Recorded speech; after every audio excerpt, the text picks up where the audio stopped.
This video will guide you through the installation of analog trunks to the SL2100 communication system, including the cabling and configuration with PC Pro.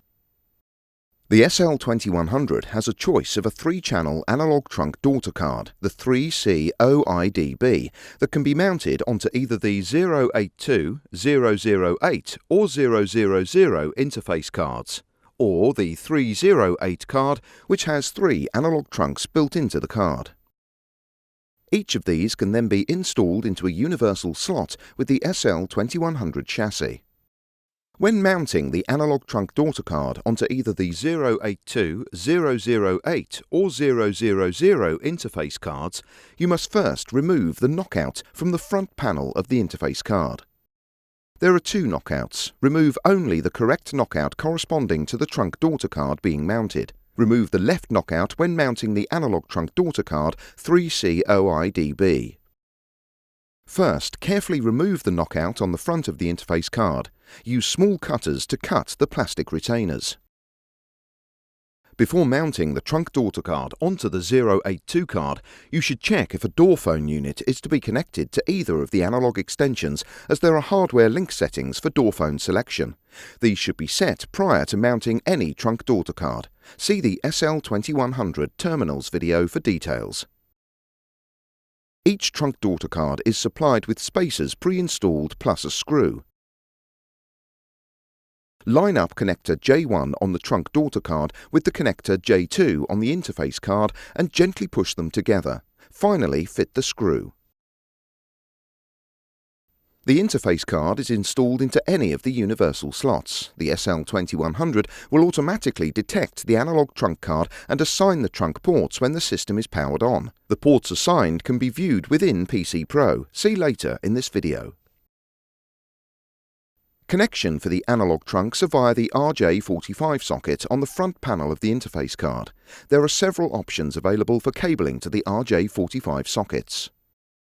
If you are terminating your own cable and RJ45 plug on site, the pinout is as follows.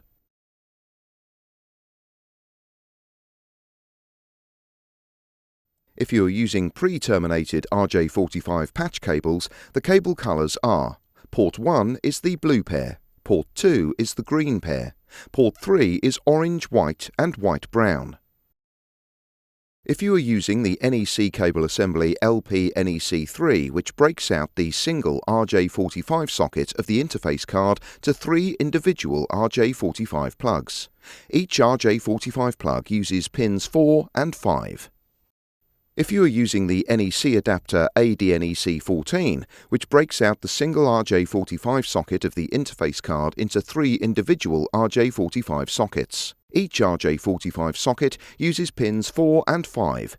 Use ports 1 to 3 only. Once the cabling is complete, you can power on the SL2100 system.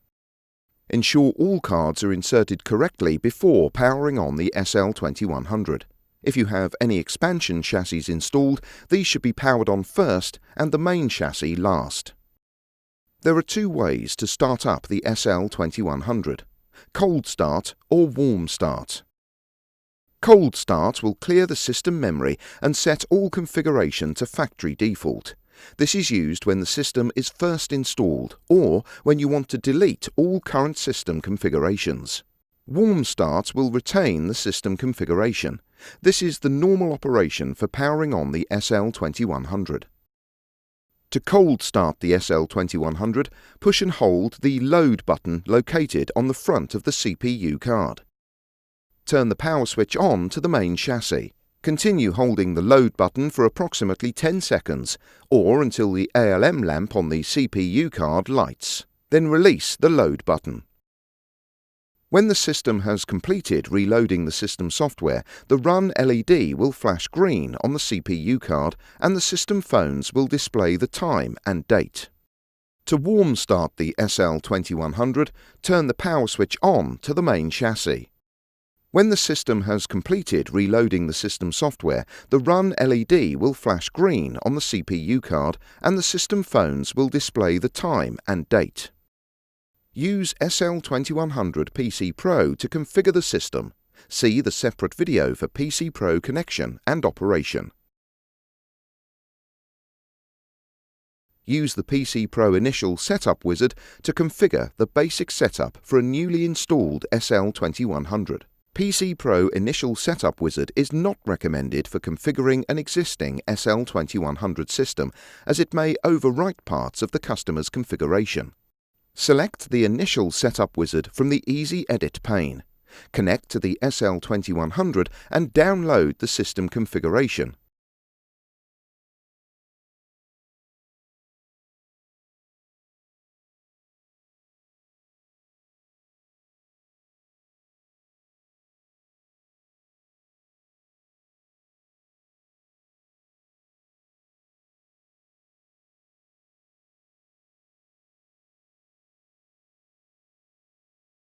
If a non-default configuration is detected, you will be prompted to exit the Initial Setup Wizard. Select your country default flag to set up the general default settings, such as trunk access, service codes and languages. Select the extension number range from one of the options available. Select the service code range. Select the trunk access code. Select the programmable function key assignment. This will be used for all system phones. The trunks installed in the SL2100 will now be shown. In this example, just analog trunks are installed. For each analog trunk, you can configure 2 targets for day and night modes. Mode 1 is used for the day mode. Mode 2 is used for the night mode. T1 is the first target. T2 is the second target. Calls will step from target 1 to target 2 after the ring no answer time. The target group numbers can be selected by clicking each icon to step around the incoming ring groups or voicemail. You can edit the members of the ring group within the Properties pane. The no answer time can be changed by clicking the Timer button. The night mode target can be set to go to voicemail by clicking the Mode 2 header. You can also edit the trunk properties by clicking on the trunk icon.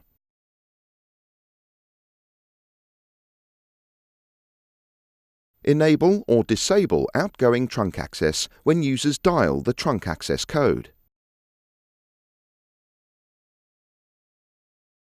Finally, set the time and date and then upload the modified items to the SL2100.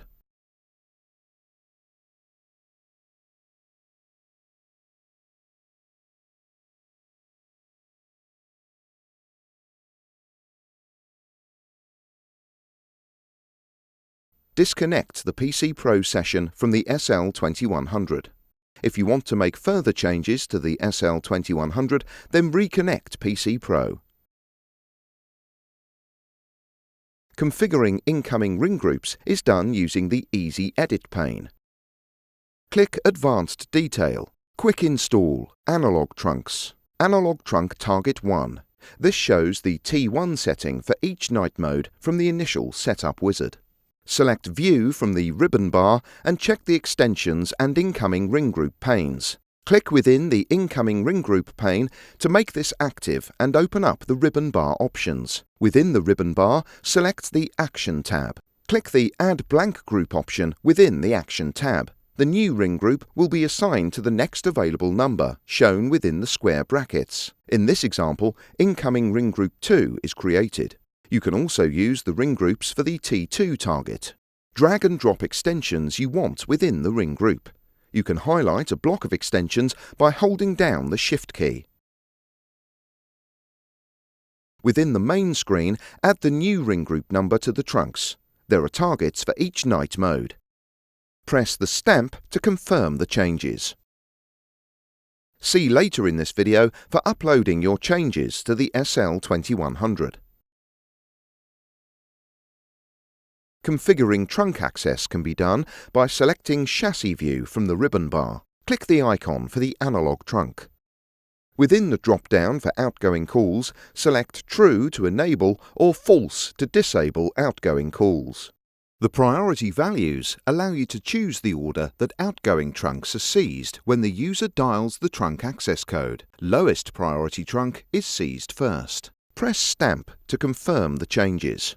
Click the button to open the Easy Edit main screen to see an overview of all trunks on the system. Configuring automatic night mode can be done by selecting Chassis View from the ribbon bar. Click the icon for any analog trunk. Click the button for night mode schedule.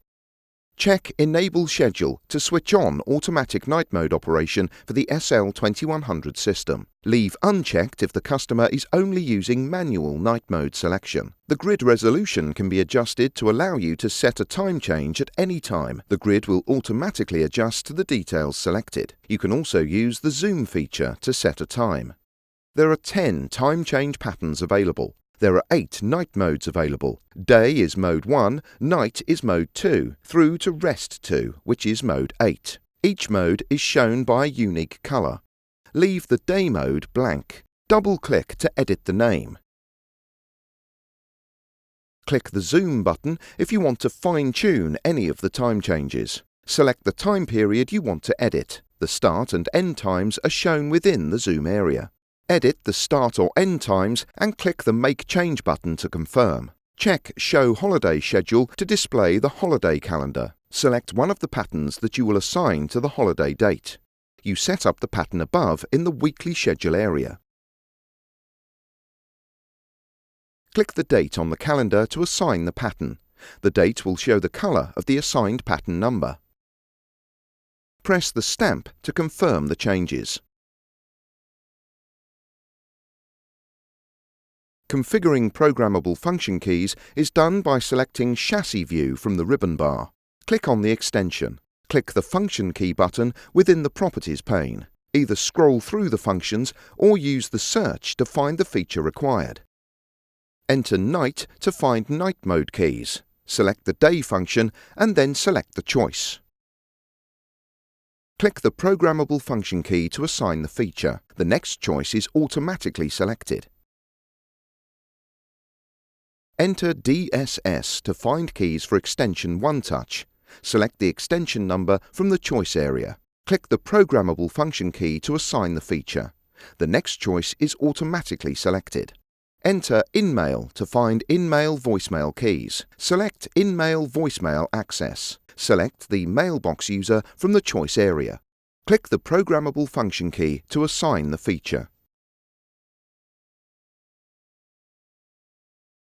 To clear a function key, select None from the list of functions and click the Programmable function key. Select the next extension to set up or apply to multiple if you want to copy the current extension key setup to one or more other extensions.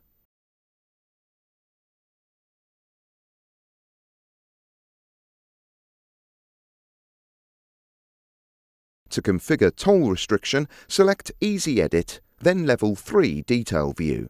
Select Toll Restriction, then Toll Restrictions Assignment, then click the Extension button. Click the Show All Classes button to display all 15 classes.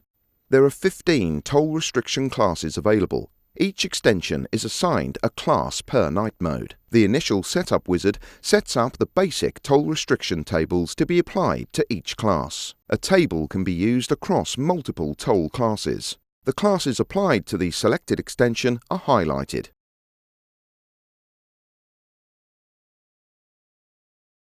Enter the restricted numbers for each table. These are the leading digits dialed to line. As soon as a dialed number is matched, the system will disconnect the outgoing call. You can also set up permitted numbers within any of the restricted number ranges. You could allow calls to just the USA by entering 001 within the permit table. You can also define any outgoing call prefix codes that users could dial. These must be entered, otherwise users may be able to bypass your toll restriction by dialing these prefixes. PC Pro includes a test feature that will allow you to simulate a dialed number. If it's restricted, the appropriate extension will show red when the number is matched to any restricted number. You must ensure that calls to emergency services are not restricted. Test all emergency numbers are allowed for night modes in use. Thank you for watching. We hope this video has been helpful for installing analog trunks on the SL2100 system. There are other quick installation videos available on our YouTube channel.